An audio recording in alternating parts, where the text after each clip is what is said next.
Voilà, mes amis, nous allons reprendre notre cours de Zohar. Et comme je l'ai déjà annoncé, nous avons chaque semaine, sauf quand il y a vraiment un empêchement, un cours de Tanya, un cours de Zohar. Et cette semaine, il y aura aussi un cours sur le roi David.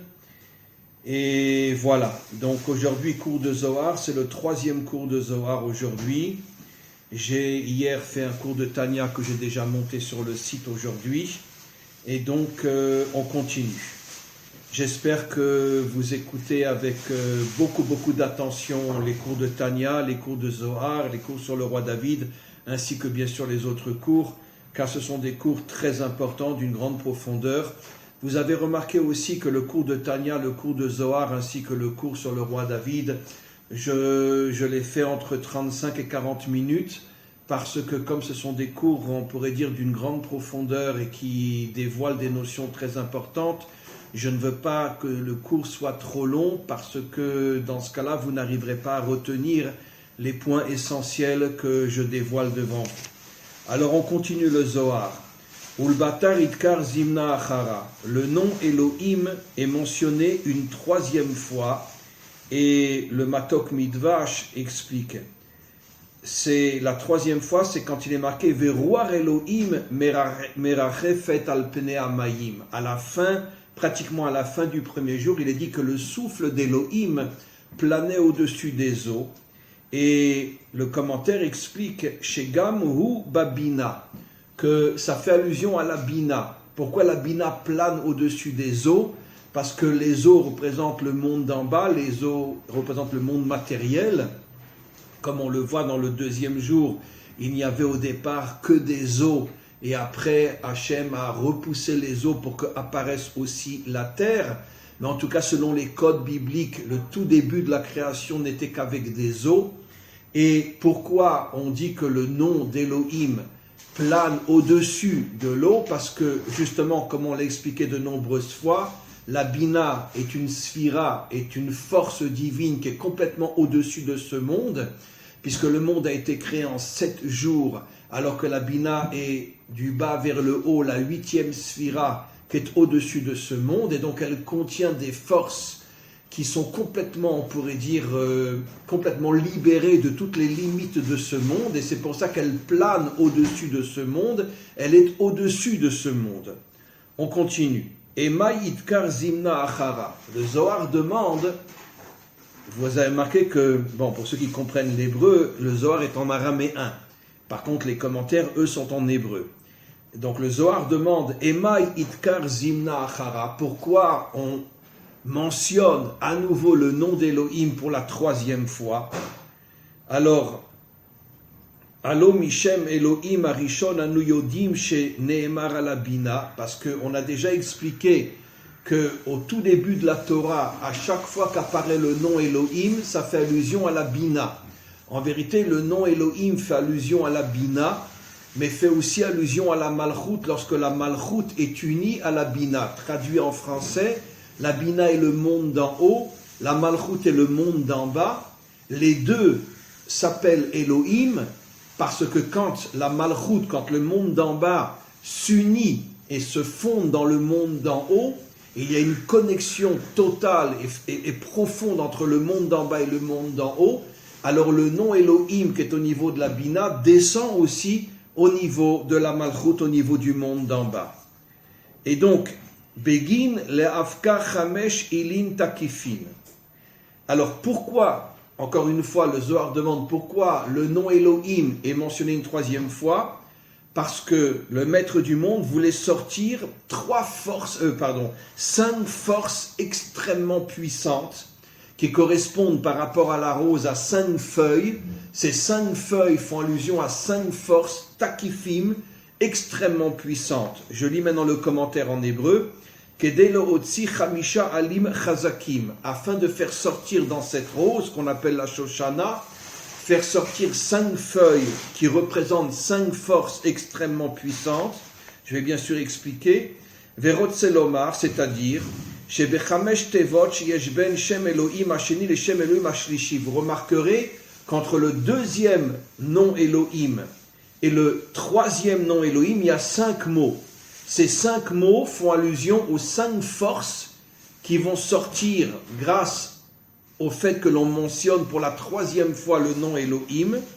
Odienu akatuv, la Torah veut nous faire comprendre, chez Abina, que l'attribut de la Bina, qui est au-dessus de ce monde, Otsia od bechina chadasha, a fait sortir de nouvelles forces qui sont Chamisha Chassadim, traduction en français, qui sont 5 forces de bonté, Venikraim Takifim, et pourquoi elles sont appelées puissantes et fortes, Al-Shem Peulatam, à cause justement de leur action. On va expliquer dans quelques instants.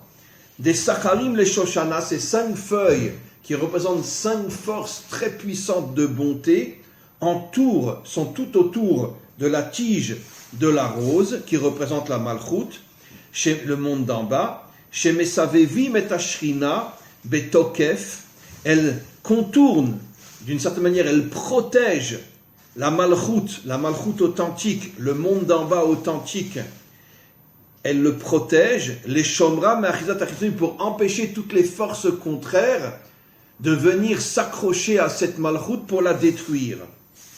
Ve'inun Chamesh, et elles sont au nombre de 5, Ikrun Yeshuot, et elles s'appellent aussi Yeshuot, délivrance. Ces 5 forces puissantes de la bonté sont aussi 5 forces de la délivrance. Venikraim Yeshuot, comme il est dit, Oshia lo yemino, que la droite me sauvera, c'est un verset, et la droite fait allusion, comme on le sait selon les codes bibliques, surtout les codes de nos maîtres, la droite fait allusion à la bonté, la gauche fait allusion à la rigueur.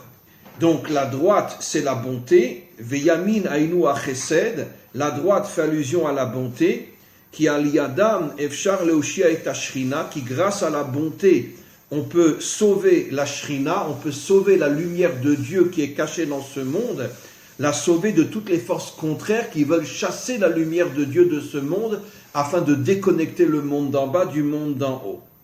Je continue encore un petit peu et je termine le paragraphe. Ve'inun chamesh tar'in.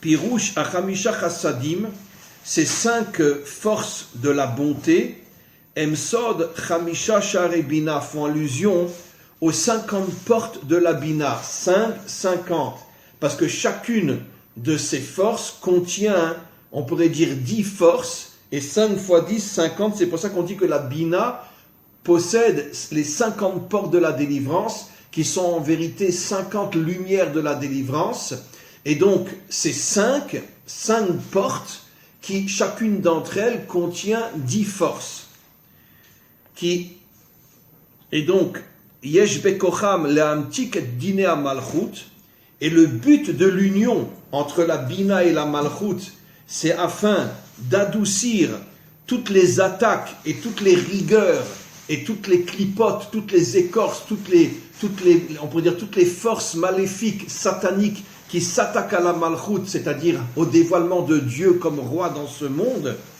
Et donc, ukshemit gabrim adinim, et quand il y a trop d'attaques contre la Malchut, Ve'i efshar lehamtikan, et on n'arrive plus véritablement à la sauver, alors c'est ces 5 forces qui agissent, ce qu'on appelle les 50 portes de la Bina, qui sont les 50 portes de la délivrance, qui agissent pour protéger la Malchut. Alors, j'ai lu, un peu expliqué, et je vais rentrer un peu plus dans les détails. Pourquoi, justement, la Bina fait sortir ces 5 forces qui sont les 5 forces de la bonté? Alors bien sûr, j'ai traduit en français d'une manière extrêmement éloignée du sens profond du mot chesed. Comme j'ai déjà expliqué, le mot chesed, j'ai traduit par bonté, j'avais pas le choix, mais en vérité, je vais vous l'expliquer d'une manière beaucoup plus profonde, car en vérité, le chesed, c'est pas la bonté, c'est lui la bonté, mais pas comme on le comprend dans le langage de tous les jours. Il y a un verset qui dit « Olam chesed yibane » le monde sera reconstruit grâce au chesed. Et nos maîtres se posent la question, c'est un futur, le monde sera reconstruit, donc ça fait allusion à la délivrance. Et comment le monde sera reconstruit? Le monde ne pourra être reconstruit au moment de la délivrance que lorsqu'il y aura suffisamment d'hommes et de femmes qui s'uniront au Mashiach et tous ensemble, ils lutteront contre tout le mal, toute la corruption, toute l'idolâtrie, toute la débauche qu'il y a dans ce monde. Ils nettoieront ce monde, ils purifieront ce monde de toutes les forces impures qui, jusqu'à aujourd'hui et depuis la faute de Adam, dominent notre monde et nous dirigent et d'une certaine manière nous écrasent. Soit nous écrasent d'une manière visible, soit dans la démocratie nous écrasent d'une manière invisible, c'est-à-dire finalement ils nous endorment avec tous les plaisirs de ce monde pour que l'homme ne se révolte plus. Mais d'une certaine manière, il est écrasé aussi. Et donc, la Bina, encore une fois, elle vient d'une certaine manière donner des forces au monde d'en bas pour que le monde d'en bas puisse arriver à ne pas être complètement, totalement écrasé, exterminé au profit des grandes puissances maléfiques qui veulent dominer ce monde et écraser l'humanité tout entière.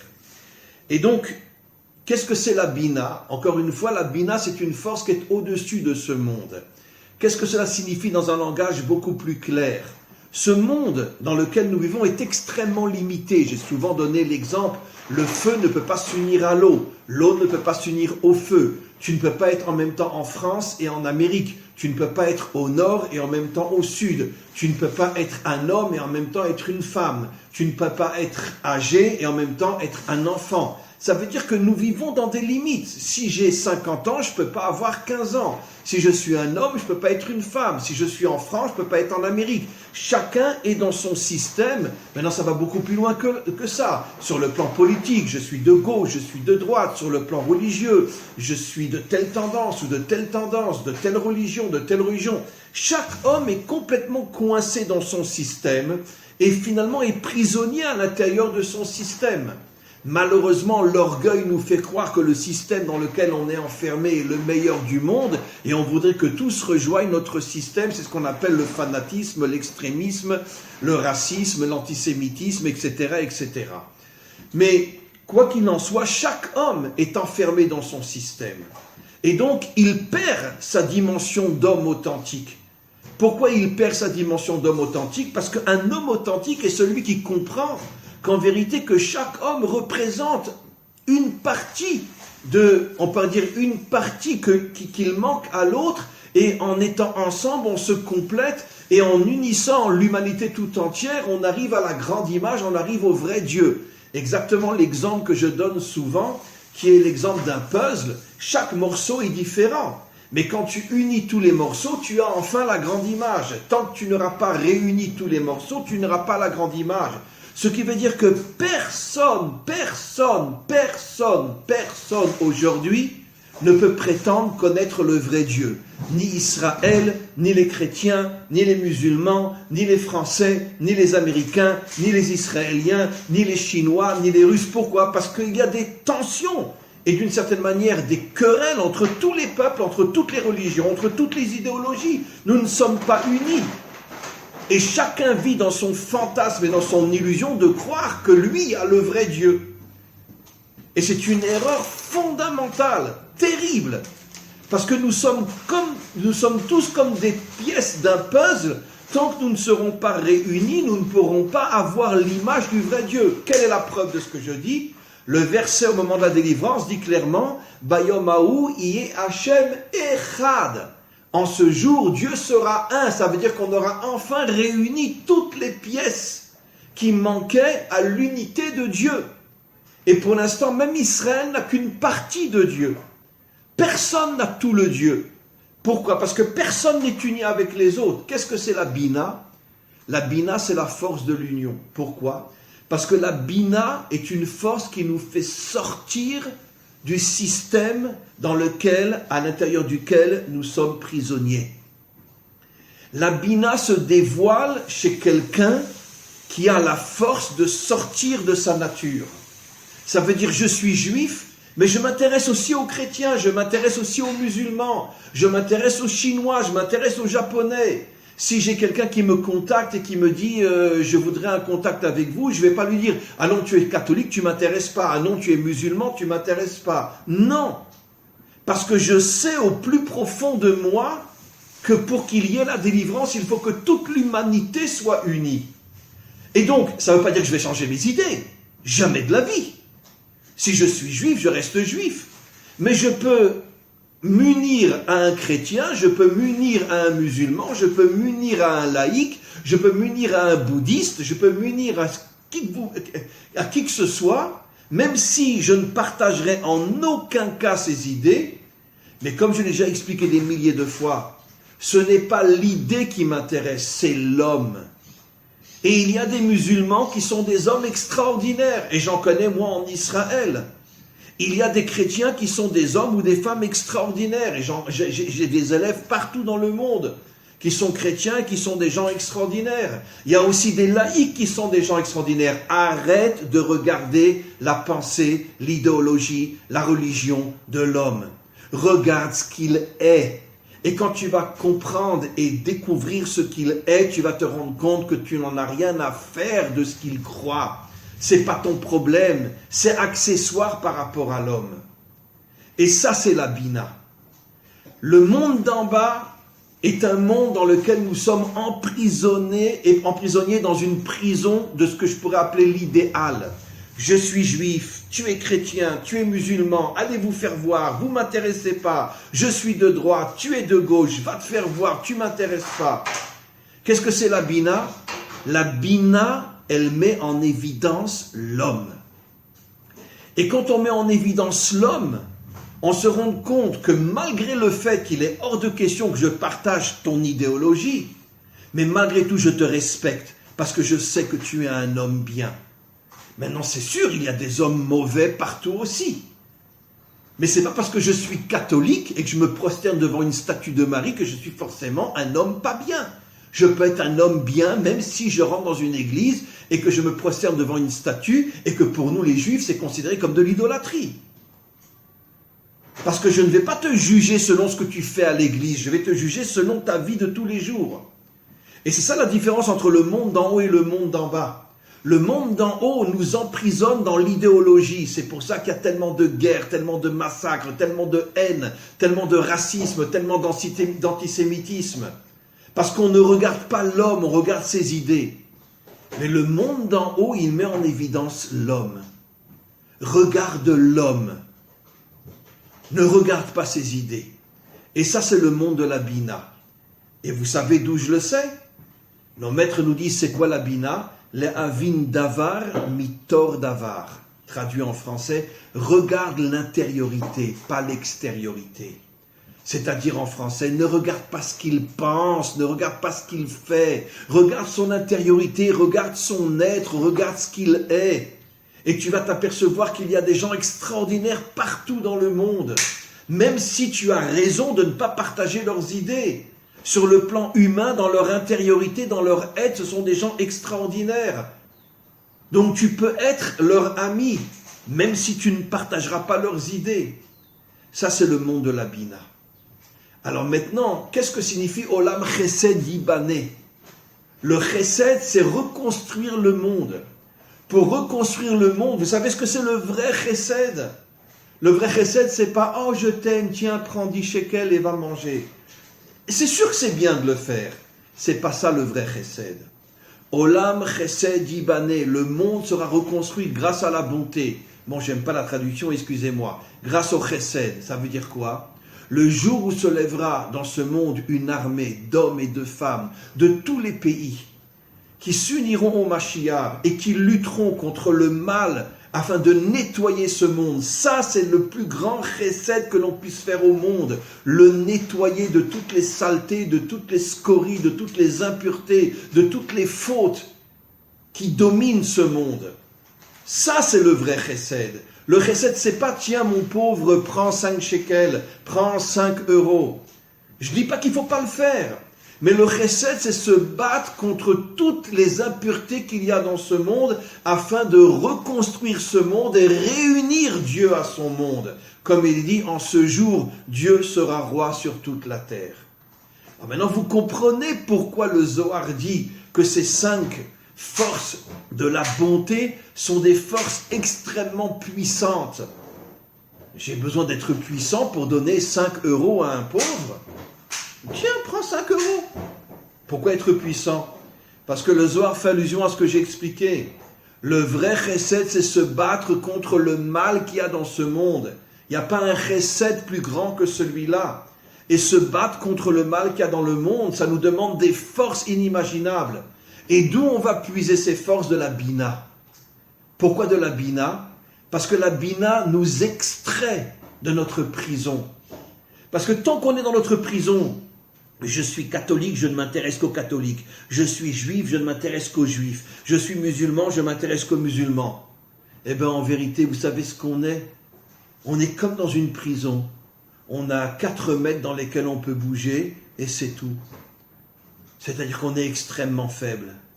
Extrêmement faible. Et vous savez pourquoi, justement, celui qui est enfermé dans son idéologie s'attaque aux autres? Parce que, justement, il s'attaque aux autres parce qu'en vérité, il veut les détruire. Et pourquoi il veut les détruire? Parce que finalement, d'une certaine manière, il n'a pas la force de pouvoir s'unir à son contraire. Donc il préfère les détruire. C'est ça le fanatisme, c'est ça l'extrémisme, c'est ça le racisme, c'est ça l'antisémitisme. C'est ça. On détruit l'autre parce qu'on n'a pas la force de s'unir à lui. Et donc maintenant on comprend pourquoi ces 5 forces qui vont nous aider à purifier ce monde viennent de la Bina. Parce que la Bina, elle nous sort de notre prison. La Bina, elle fait de nous des hommes qui voulons s'unir à tous les hommes. En tout cas, tous les hommes bien de ce monde, quelle que soit leur idéologie. Et c'est ce qui va se passer au moment du Mashiach. Quand le Mashiach va se dévoiler, je vous l'affirme et vous verrez que j'ai raison. Des musulmans vont venir avec lui, des chrétiens vont venir avec lui, des laïcs vont venir avec lui, bien sûr évidemment des juifs vont venir avec lui, mais peut-être aussi des hindouistes, des bouddhistes, des hommes et des femmes du monde entier vont venir avec lui. Le Mashiach va leur dire, ah non, toi t'es catholique, retourne dans ton église, ah toi t'es bouddhiste, retourne chez Bouddha. Non, le Mashiach sera un homme authentique, il va tous les accepter.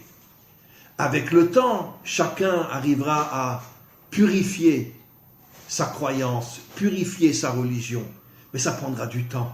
Mais dans un premier temps, il les acceptera tous. C'est pas moi qui le dis, c'est le Zohar. Le Zohar dit explicitement qu'au moment où le Mashiach se dévoilera, les premiers qui s'uniront à lui seront des hommes et des femmes des nations. C'est-à-dire quoi, ils vont devenir juifs? Pas du tout. Ils vont se convertir? Pas du tout. Des milliers d'entre eux seront encore à ce moment-là catholiques, ou musulmans, ou bouddhistes, ou hindouistes. Et le Mashiach les acceptera. Pourquoi? Parce qu'il sait que la purification de ce monde dépend de l'unité entre les hommes. Après, l'idéologie, on la traitera plus tard. Mais dans un premier temps, s'unir avec des hommes authentiques. Tous ceux qui viendront chez le Mashiach sont forcément des hommes et des femmes authentiques, puisqu'ils s'unissent à lui pour purifier le monde. Alors, ce que tu penses ne m'intéresse pas pour l'instant. Ce qui compte, c'est ton être. Ton être, tu es un homme bien. Viens, je t'accepte dans mes rangs. Ça, c'est le sod de la Bina. Alors maintenant, comme le Zohar l'explique, la Bina, elle protège la Malchut. Pourquoi? La Malchut, comme je l'ai déjà expliqué des dizaines de fois, c'est cet effort que fait l'homme pour dévoiler Dieu comme roi dans ce monde. Ça veut dire comme le vrai, le seul et l'authentique dirigeant de ce monde. Ça, c'est la Malchut. Quel est l'attribut divin qui est le plus attaqué de tous? La Malchut, pourquoi? Parce que les méchants de ce monde ne veulent pas que Dieu se dévoile comme roi dans ce monde. Parce que chacun veut le pouvoir pour lui, l'argent, le pouvoir, les plaisirs, etc. Donc, quelle est en vérité, on pourrait dire, la pensée ou l'idéologie qui est la plus attaquée dans ce monde? Mais c'est celle de ceux qui veulent dévoiler Dieu comme roi dans ce monde. Pour montrer que finalement c'est toujours lui qui a dirigé le monde et les hommes ont cru que c'est eux qui le dirigeaient, mais ils verront un jour que, comme dit le roi David, Azaïnu kecholmim, au moment de la délivrance, tout le monde comprendra qu'on était dans un rêve. On vivait dans une illusion totale. Je suis riche, je suis le dirigeant, mais en vérité, tu es manipulé par Dieu et tu t'en rends même pas compte. Et au moment de la délivrance, tout le monde va se réveiller, tout le monde va comprendre à quel point on était manipulé. Surtout les forces impures, les riches, les dirigeants, etc. Toutes ces forces impures qui veulent dominer le monde. Surtout eux. Donc, ces 5 forces protègent la malchoute.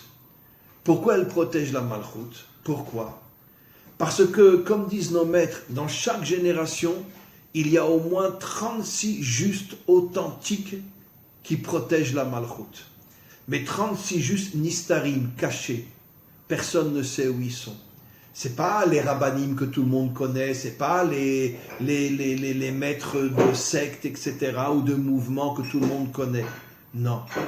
Nos maîtres disent 36 justes cachés. Shloshim veshesh tzadikim nistarim, cachés. Et pourquoi ils sont cachés? Parce que comme ils protègent justement la malchoute, s'ils étaient dévoilés, ils seraient les premiers à être attaqués et à mourir de maladie ou être assassinés ou je ne sais quoi.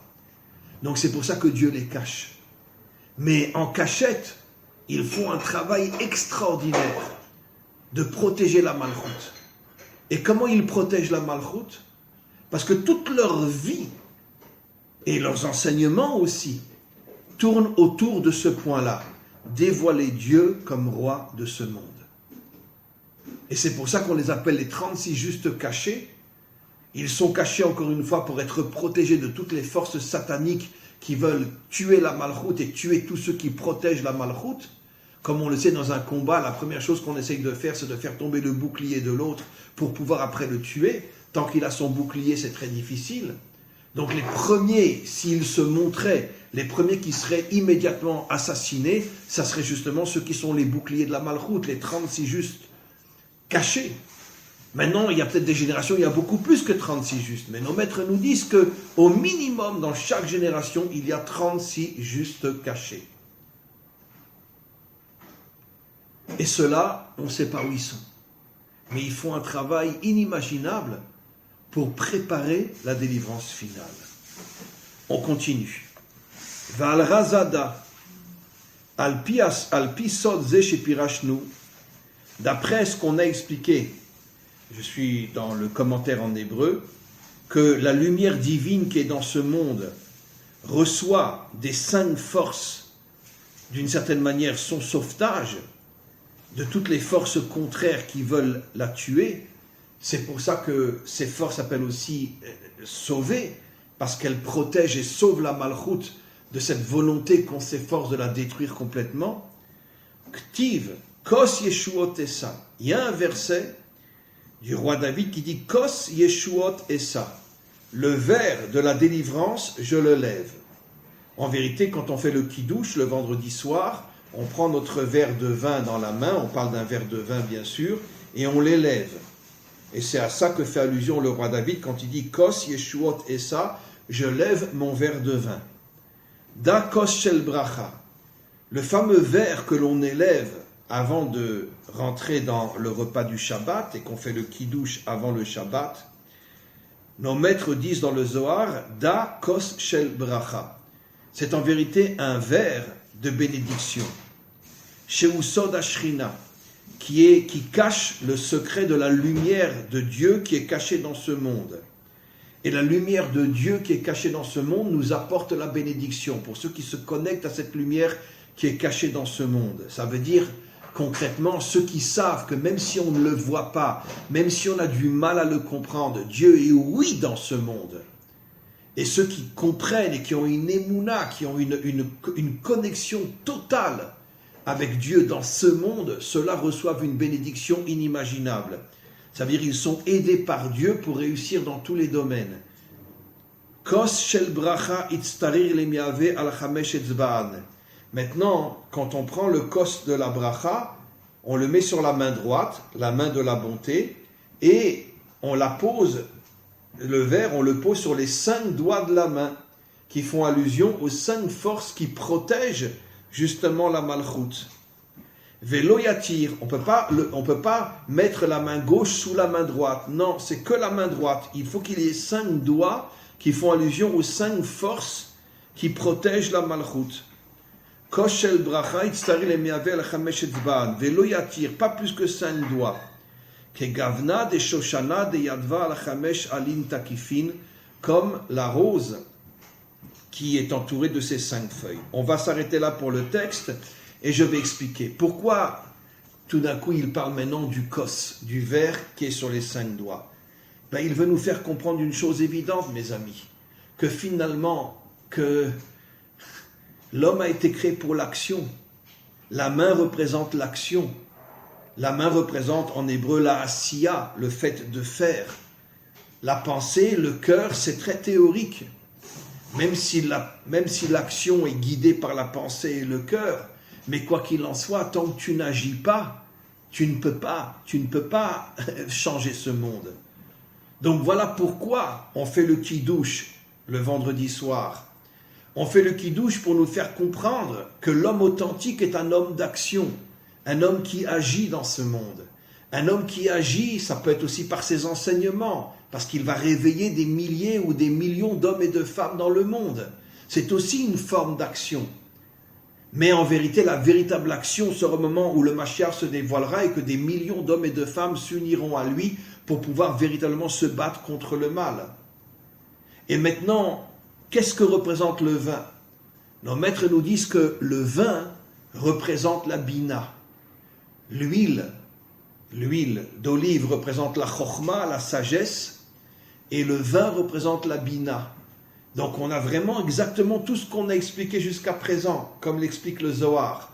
Tu prends un verre, tu mets dedans du vin qui représente la bina, et tu le tiens sur les 5 doigts qui font allusion aux 5 forces de la bina, mais qui font aussi allusion à l'action.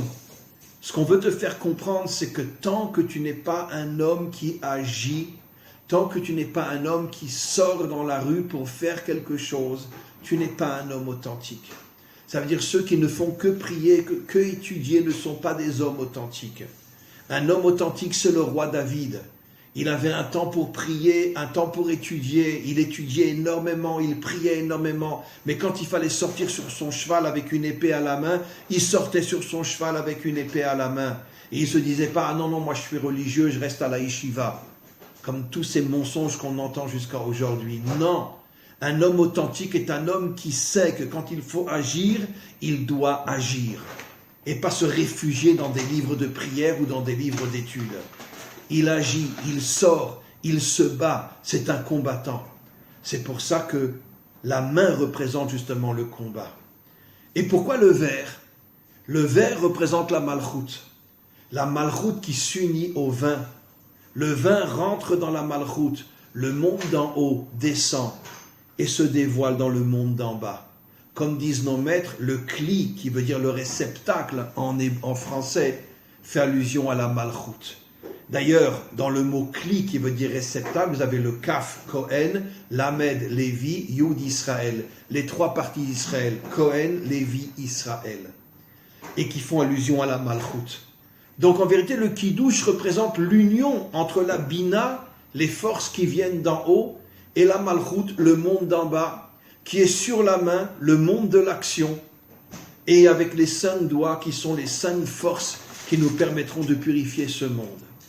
Voilà mes amis, ce message extrêmement important du Zohar qui veut nous faire comprendre une fois de plus que l'homme n'a pas été créé uniquement pour, du côté des laïcs, de ne servir que son ego et ses intérêts personnels, du côté des religieux, pour croire que Dieu est notre sauveur, c'est lui qui fera tout, et nous on a juste à prier et lui demander d'intervenir. L'homme authentique est l'homme qui arrive à réunir le monde d'en haut avec le monde d'en bas. Il sait quand il faut prier, il sait quand il faut étudier, mais il sait aussi quand il faut monter sur un cheval avec une épée sur la main et se battre contre tous les méchants qu'il y a dans ce monde. Amen, vechen yeh ratzon.